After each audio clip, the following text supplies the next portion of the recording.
एक बार की बात है कि फ्रांस में एक सौदागर रहता था। उसके 3 बेटियां थी। वे सब एक बहुत ही अच्छे शहर में और एक बहुत ही अच्छे मकान में रहते थे।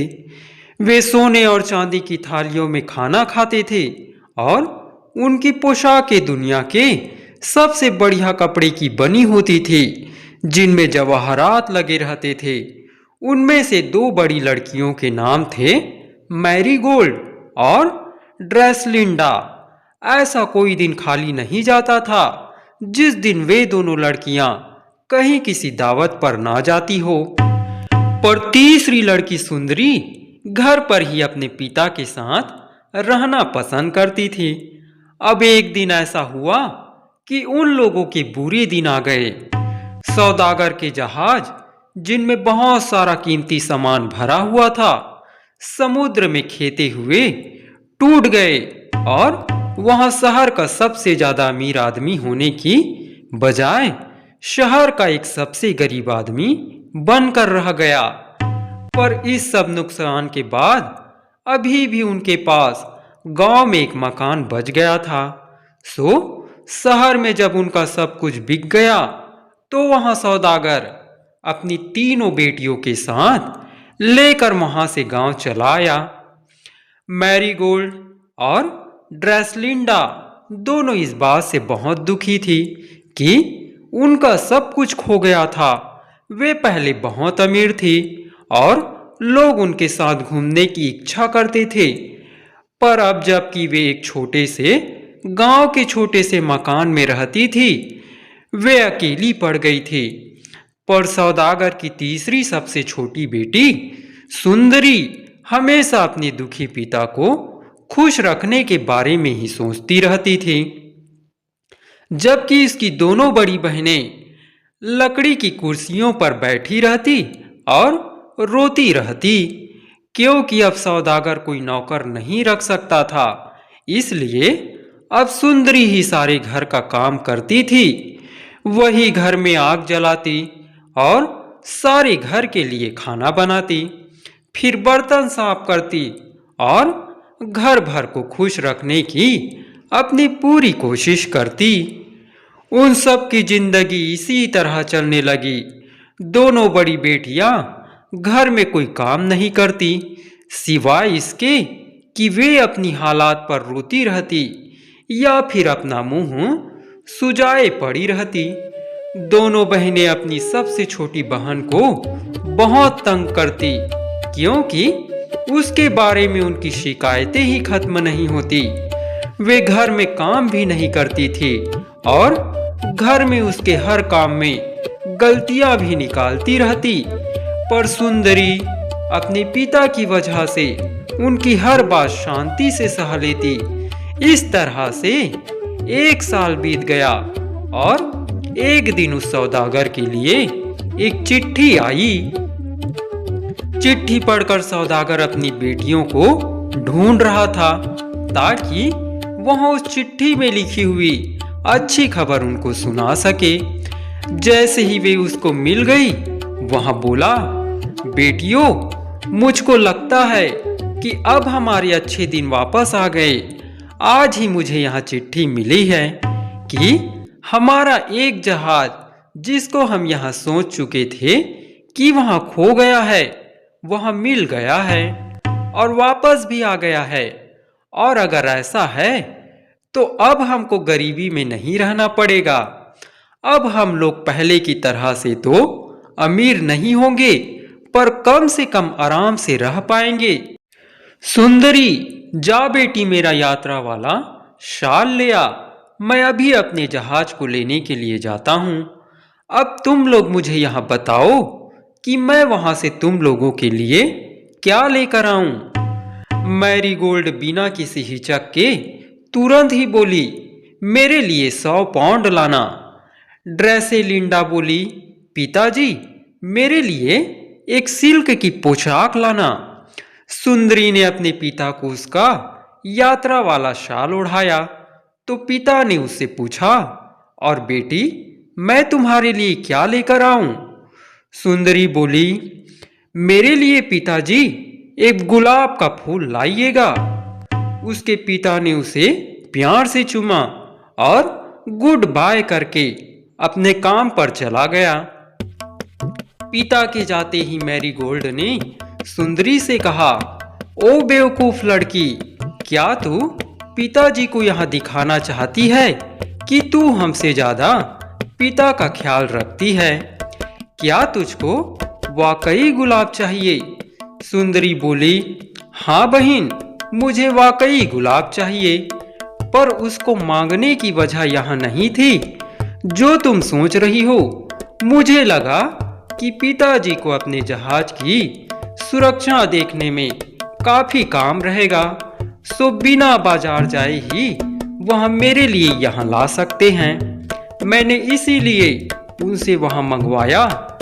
पर उसकी बहनें उसकी इस बात पर उससे बहुत नाराज थी। वे वहां से अपने कमरे में चले गई और जाकर अपनी उन चीजों के बारे में बात करने लगी जो उनके पिता उनके लिए लाने वाले थे। इस बीच वह सौदागर बड़ी उम्मीद से अपने प्लान बनाता हुआ शहर गया कि वहां अपने पैसे का क्या करेगा जो उसे उस जहाज से मिलेगा। पर जब वहां बंदरगाह पर पहुंचा तो उसको पता चला कि वहां तो कोई जहाज ही नहीं आया। उसने सोचा, लगता है किसी ने उसके साथ चाल खेली है, सो वहां फिर से अपनी उसी हालात में रह गया था। वहां बेचारा सारा दिन केवल यहां पता करने के लिए इधर उधर घूमता रहा कि जो चिट्ठी उसको मिली थी उस चिट्ठी में कोई सच्चाई थी या नहीं। जब उसे वहां अपना खोया हुआ जहाज नहीं दिखाई दिया तो शाम को बड़े दुखी मन से वहां अपने घर की तरफ चल पड़ा। वह बहुत थका हुआ था और परेशान था। जब से उसने घर छोड़ा था उसने खाना भी नहीं खाया था, सो वहां भूखा भी बहुत था। घर आते आते उसको काफी अंधेरा हो गया और वह एक जंगल के पास आ निकला जिसको उसे घर पहुंचने से पहले पार करना होता था। तभी उसको जंगल में एक रोशनी चमकती हुई दिखाई दी। तो उसने उस रात अपने घर जाने का विचार छोड़ दिया और निश्चय किया कि वह वहीं जंगल में उसी रोशनी की तरफ जाएगा और वहीं खाना और रात को रुकने की जगह मांगेगा। वह सोच रहा था कि शायद वहां किसी लकड़हारे की कोई झोपड़ी होगी, पर वहां जैसे जैसे उस रोशनी के पास पहुंचा तो उसको यहां देखकर बड़ा आश्चर्य हुआ कि वहां रोशनी तो एक बड़े शानदार महल की एक खिड़की से आ रही थी। उसने उस महल का दरवाजा खटखटाया पर किसी ने कोई जवाब नहीं दिया।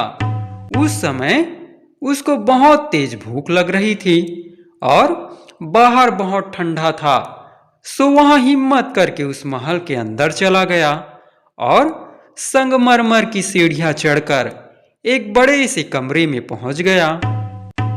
रास्ते में भी उसको कोई नहीं मिला। उस बड़े कमरे में आग जल रही थी, सो वहां उसकी गर्मी लेने के लिए उस आग के पास बैठ गया। जब वह थोड़ा गर्म हो गया तो घर के मालिक को ढूंढने निकला, पर उसको बहुत दूर नहीं जाना पड़ा। पहला दरवाजा खोलते ही उसको एक और कमरा मिला जिसमें मेज पर एक आदमी के लिए खाना लगा था। उस खाने को देखते ही उसकी भूख और बढ़ गई, क्योंकि घर का मालिक अभी भी उसको नहीं मिला था।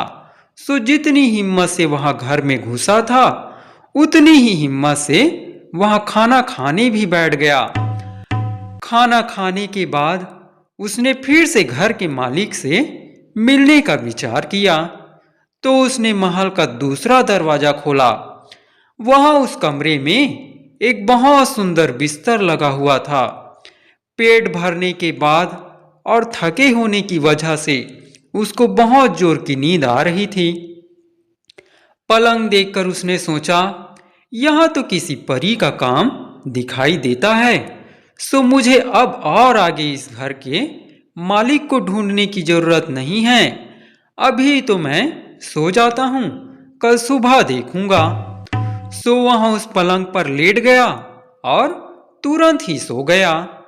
जब वहां उठा तो सुबह हो चुकी थी।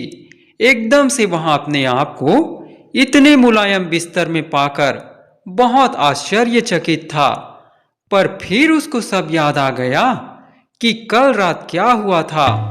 उसने सोचा, अब मुझे चलना चाहिए, पर अच्छा होता अगर मैं इस घर के मालिक को उसके इस अच्छे खाने और सोने की सुविधा देने के लिए धन्यवाद देता जाता। पर जब वहां बिस्तर से बाहर निकला तो उसको लगा कि इस घर के मालिक को उसको खाने और सोने की जगह देने के अलावा उसको किसी और चीज के लिए भी धन्यवाद देना था।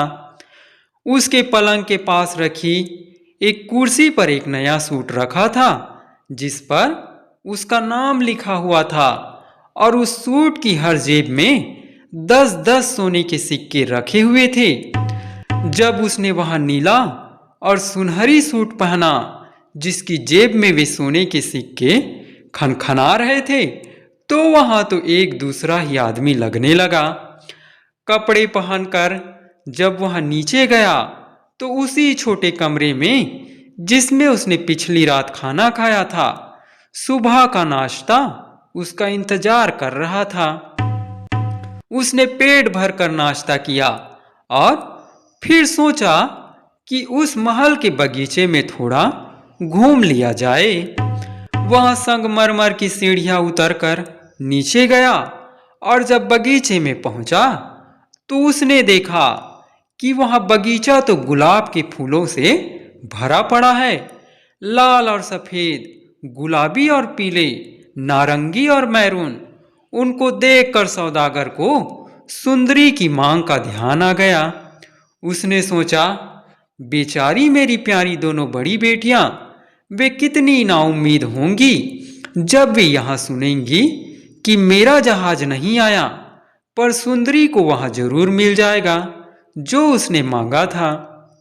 और उसने हाथ बढ़ाकर अपने सबसे पास वाला एक गुलाब तोड़ लिया। जैसे ही गुलाब की डंडी उसके हाथ में टूटी, वह डर कर पीछे हट गया, क्योंकि तभी उसने गुस्से से भरी एक गुर्राहट सुनी। दूसरे ही पल एक भयानक जानवर उसके ऊपर कूद पड़ा। वह दुनिया के किसी भी आदमी से ज्यादा लंबा था और किसी भी जानवर से ज्यादा बदसूरत था। वह जानवर उस सौदागर को दुनिया की किसी भी चीज से कहीं ज्यादा भयानक लग रहा था। जानवर की आवाज में दहाड़ने के बाद वह उससे आदमी की आवाज में बोला, ओ नीच, क्या मैंने तुमको खाना नहीं खिलाया? क्या मैंने तुमको रात को सोने के लिए जगह नहीं दी? क्या मैंने तुमको पहनने के लिए कपड़े नहीं दिए? क्या मैंने तुमको खर्चे के लिए पैसे नहीं दिए? और तुम मेरे इन एहसानों का बदला मेरी उन चीजों को चुरा कर दे रहे हो जिनकी मैं इतनी परवाह करता हूं। सौदागर बेचारा रुआसा होकर बोला, दया करो, मुझ पर दया करो। इस गुलाब को चुराने का मेरा कोई बुरा इरादा नहीं था। वह जानवर बोला, तो फिर क्या मतलब था तुम्हारा? नहीं नहीं, तुमको तो अब मरना ही है। बेचारा सौदागर घुटनों के बल बैठ गया और सोचने लगा कि वह क्या कहकर उस बेरहम जानवर का दिल पिघलाए। आखिर वहां बोला, जनाब, मैंने यह फूल केवल इसलिए तोड़ा था क्योंकि मेरी सबसे छोटी बेटी ने मुझसे एक गुलाब का फूल लाने के लिए कहा था। मैं तो यहां सोच भी नहीं सकता कि इतना सब देने के बाद आप केवल एक गुलाब के फूल की वजह से मेरे ऊपर इतना गुस्सा होंगे। जानवर ने पूछा, अच्छा, तो तुम अपनी इस बेटी के बारे में बताओ मुझे, क्या वहां एक अच्छी लड़की है? सौदागर खुश होकर बोला, जनाब, वहां मेरी सबसे अच्छी और सबसे प्यारी बेटी है। और यह कहकर वह यहाँ सोचते हुए रो पड़ा कि अब तो वह मर ही जाएगा। उसकी प्यारी बेटी सुंदरी इस दुनिया में अकेली रह जाएगी। कौन उससे दया का बर्ताव करेगा? वह रोते रोते बोला, ओहो, मेरे बाद मेरे बच्चे कैसे रहेंगे? वह जानवर फिर बोला, पर यहां तो तुमको मेरा गुलाब चुराने से पहले सोचना चाहिए था। हाँ, अगर तुम्हारी कोई एक बेटी तुमको इतना प्यार करती हो, जो तुम्हारे बिना रहने की बजाय तकलीफ सहना ज्यादा पसंद करे, तो तुम्हारी जान बच सकती है। तुम अपने घर वापस जाओ और अपनी सब बेटियों को जाकर बताओ कि तुम्हारे साथ क्या हुआ।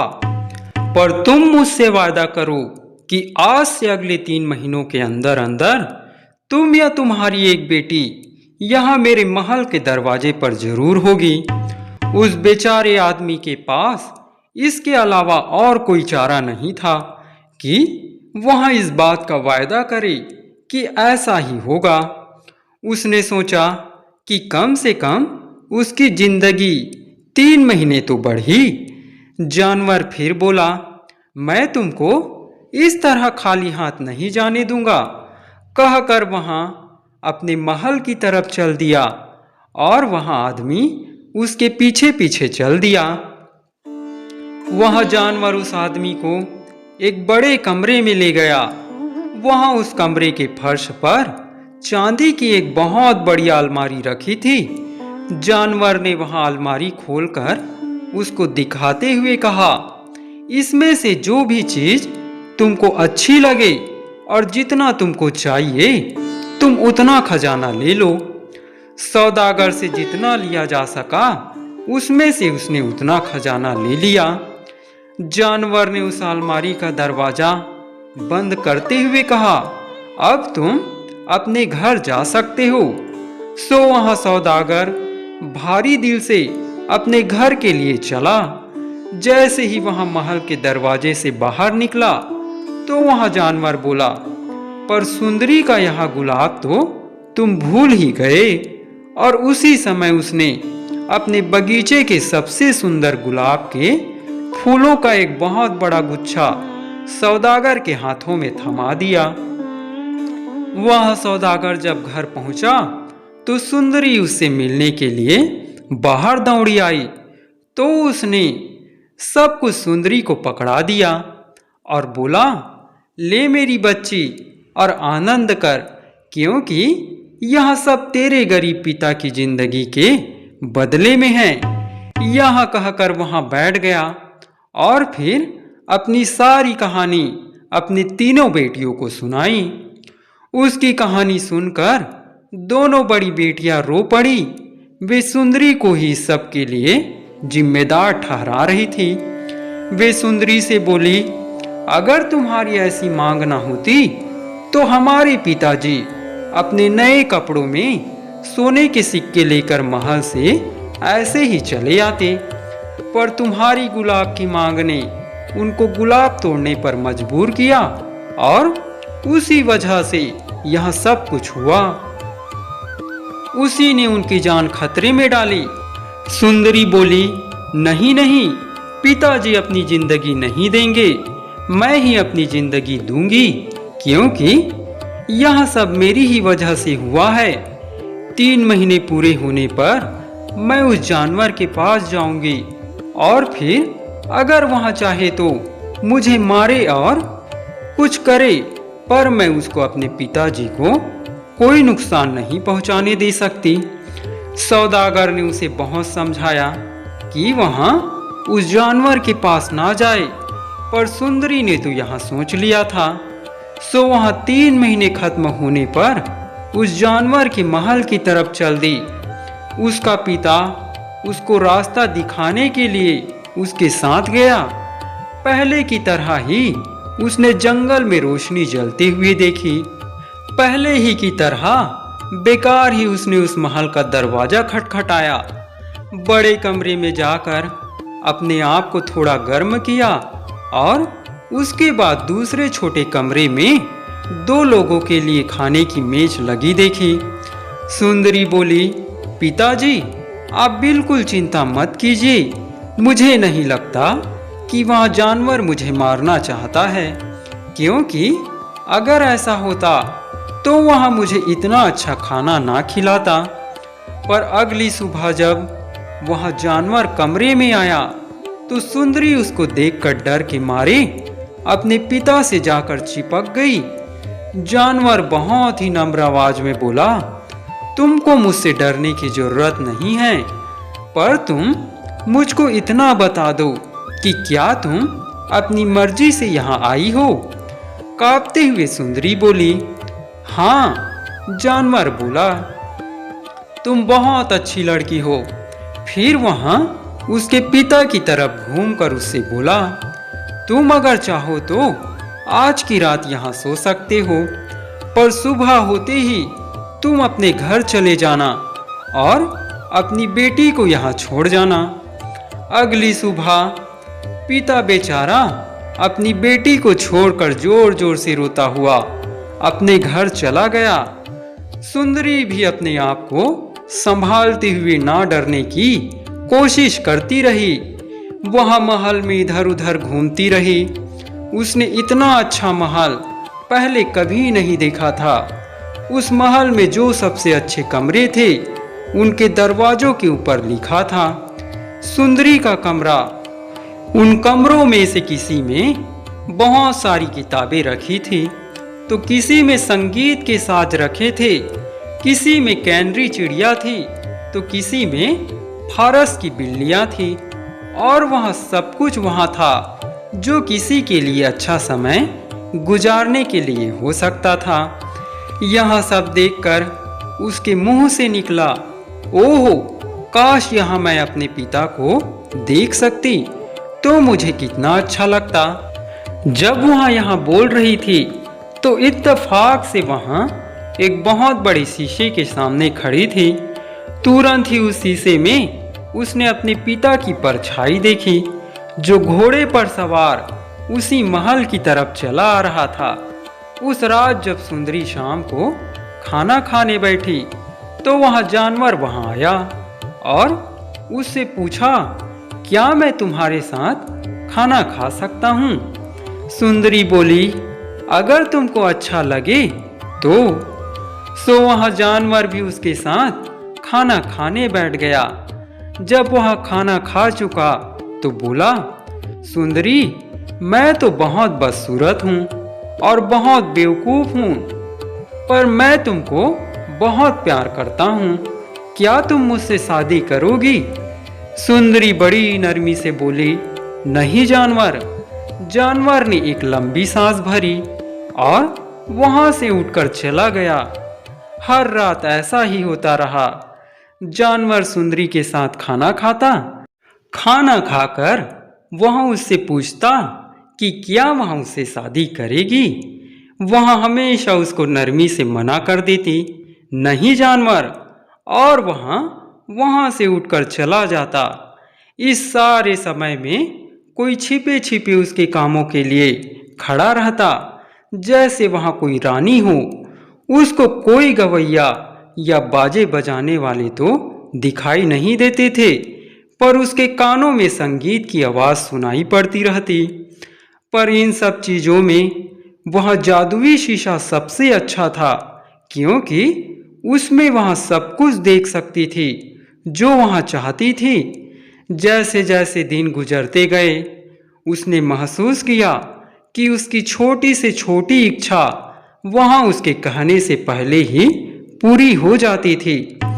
इस सब से उसे ऐसा लगने लगा कि यह जानवर उसको बहुत चाहता है, और उसको इस बात का दुख होने लगा कि हर रात जब भी वह उससे अपनी शादी की बात करता और वह ना कर देती, तो वह कितना दुखी होकर वहां से चला जाता था। एक दिन उसने उस शीशे में देखा कि उसके पिता बीमार थे, तो उस रात उसने उस जानवर से कहा, ओ जानवर, तुम हमेशा से मेरे लिए बहुत अच्छे रहे हो, क्या तुम मुझे मेरे पिता को देखने जाने दोगे? वहाँ बहुत बीमार है और यहाँ सोचते हैं कि शायद मैं मर चुकी हूँ। मेहरबानी करके मुझे उनको देखने जाने दो। वहाँ मुझको देखकर खुश हो जाएंगे। मैं तुमसे वायदा करती हूँ कि उनसे मिलकर मैं सचमुच में जल्दी ही वापस आ जाऊंगी। जानवर बड़ी नरमी से बोला, ठीक है, तुम जाओ, पर देखो 1 हफ्ते से ज्यादा नहीं रहना, क्योंकि अगर तुम इससे ज्यादा रही तो मैं तुम्हारे बिना दुख से मर जाऊंगा, क्योंकि मैं तुमको बहुत प्यार करता हूं। सुंदरी बोली, पर मैं यहां से जाऊं कैसे? मुझको तो रास्ता ही नहीं मालूम। तब जानवर ने उसको एक अंगूठी दी और कहा कि जब वहां सोने जाए तो उस अंगूठी को अपनी उंगली में पहन ले। उसमें लगा लाल वहां अपनी हथेली की तरफ कर ले। इससे अगली सुबह जब वहां उठेगी तो अपने पिता के घर में ही उठेगी। जब वहां वापस आना चाहेगी तो वहां फिर उसी तरह करेगी तो वहां यहां आ जाएगी। उसने ऐसा ही किया। अगले दिन सुबह वहां अपने पिता के घर में थी। अपनी बेटी को अपने पास देखकर उसका पिता बहुत खुश हुआ, पर उसकी बहनों को उसका आना अच्छा नहीं लगा। और जब उन्होंने यहाँ सुना कि वहाँ जानवर उसके साथ कितनी अच्छी तरह से बर्ताव करता है, तब तो उनको उसके अच्छे भाग्य से जलन ही होने लगी। वहाँ तो कितने अच्छे महल में रहती है, जबकि वे एक छोटे से मकान में रहती है। मैरीगोल्ड बोली, काश हम वहाँ चले जाते तो हम भी ऐसा ही रहते। सुंदरी को हमेशा ही सबसे अच्छी चीज मिल जाती है। ड्रेसेलिंडा सुंदरी से बोली, अच्छा, जरा अपने महल के बारे में भी तो कुछ बताओ। तुम यहाँ क्या करती हो? कैसे बिताती हो अपना समय? सो सुंदरी ने यहाँ सोचते हुए कि यह सब उनको सुनने में अच्छा लगेगा, अपनी सब बातें उनको बताई। और वहां सब सुन सुनकर हर दिन उनकी जलन बढ़ाती ही गई। आखिर ड्रेसेलिंडा ने मैरीगोल्ड से कहा, सुंदरी ने उसको 1 हफ्ते में वापस आने के लिए कहा है। अगर हम उसको यह बात किसी तरह भुला दे तो वहां जानवर उससे नाराज हो जाएगा और उसको मार देगा। फिर हम लोगों को मौका मिल सकता है। सुंदरी को अगले दिन जानवर के पास वापस जाना था।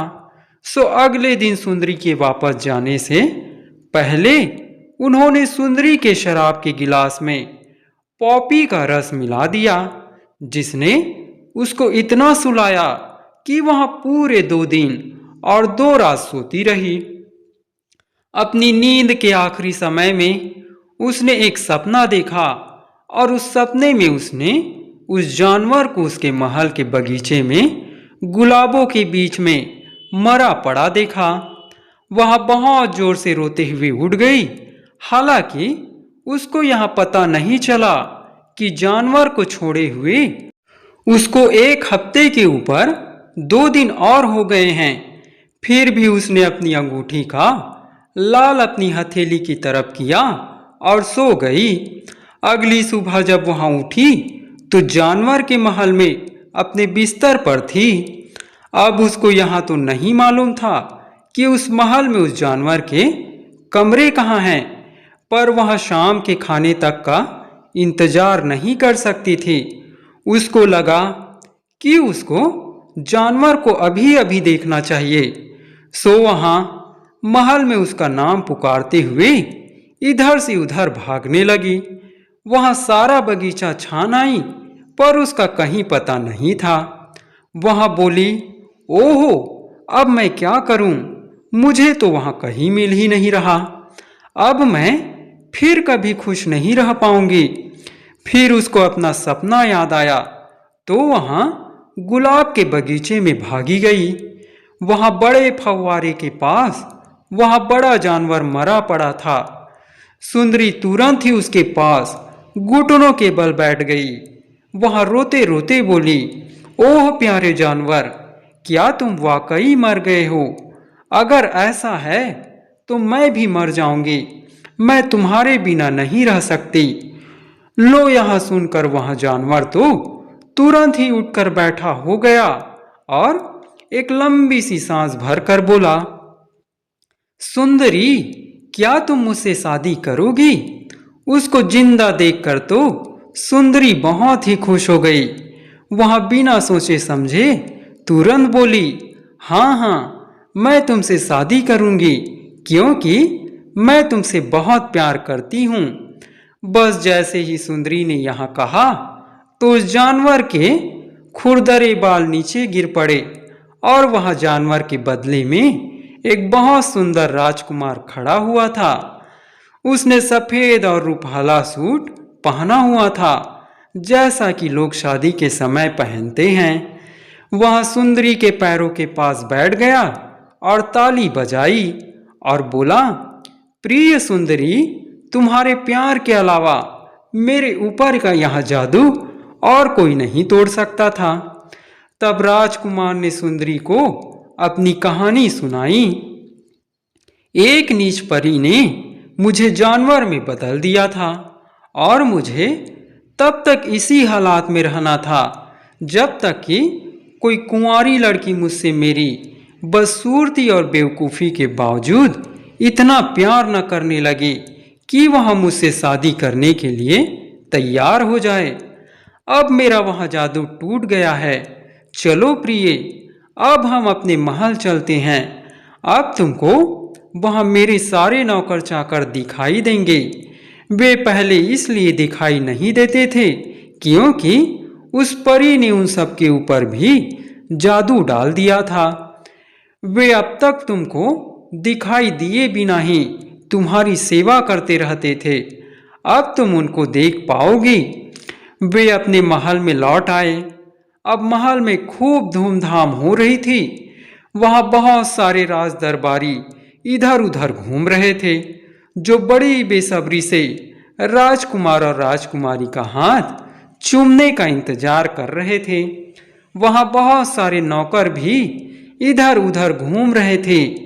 राजकुमार ने एक नौकर के कान में कुछ फुसफुसाया, जिसे सुनकर वहाँ बाहर चला गया और सुंदरी के पिता और बहनों को लेकर वापस आ गया।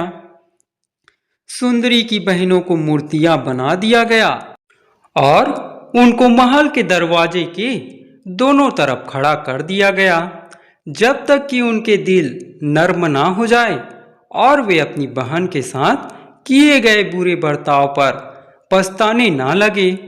सुंदरी की राजकुमार के साथ शादी तो हो गई, पर सुंदरी छिपे छिपे अपनी बहनों की मूर्तियों के पास रोज जाती थी और रोती थी।